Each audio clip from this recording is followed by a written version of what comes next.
Nothing could have prepared me for Dr. Death's unrepentant manner. We decided to find those organizations in the world that could help us with technology. And of course, they were mostly in the UK, in America, odd few stations in Europe.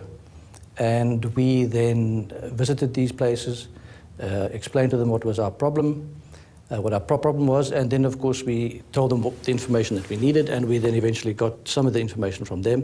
The rest we bought, borrowed and stole. Strangely enough, in America and in the UK, the help that came from there was ideological. Did you know David Kelly? Did you have a relationship with him? I met Mr. Kelly on 3 or 4 occasions, from a pure information exchange point of view. The little contact I had with him, I found him to be an intelligent, honest, keen fella who really cared about his work. Did you ever meet him in Portendale? That I can't answer, but we did meet him on a few occasions. What was the extent of Basson's relationship with Kelly and the West's most secret military labs? You were able to visit Portendale, Fort Detrick? Yes, we did that. I wonder if you could talk about that. No, I wouldn't like to, but I mean, the next question that I get asked is who arranged it and why and what and where, and then, I already have hassles with the UK and the American governments. I don't need any more, thank you. It's enough for me. But suffice to say, we went there with no objective of ever doing any damage to either the UK or the USA. Our sole objective was to make sure or to determine what they could do to help us and how we could enhance our own program based on their knowledge.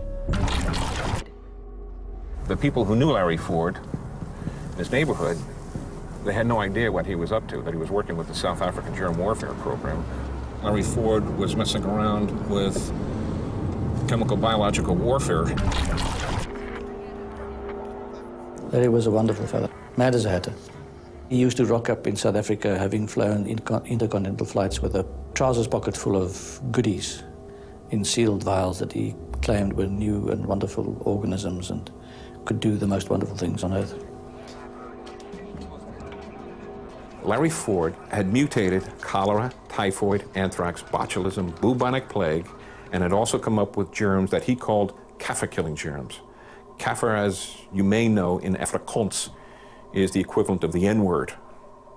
So these were germs that were specifically engineered to kill only black people. In other words, an ethnic biological weapon. Had Project Coast really gone this far?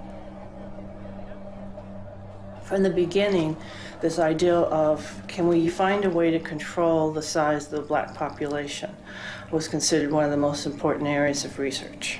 It got even more important over time as the size of the black population and the seriousness of the uprisings increased. So that's one reason why they got into genetic modification, research into is there a way to have contraceptives that could somehow basically sterilize blacks without them knowing it, and kind of all kinds of what at the time, or in hindsight, seemed like pretty far out research.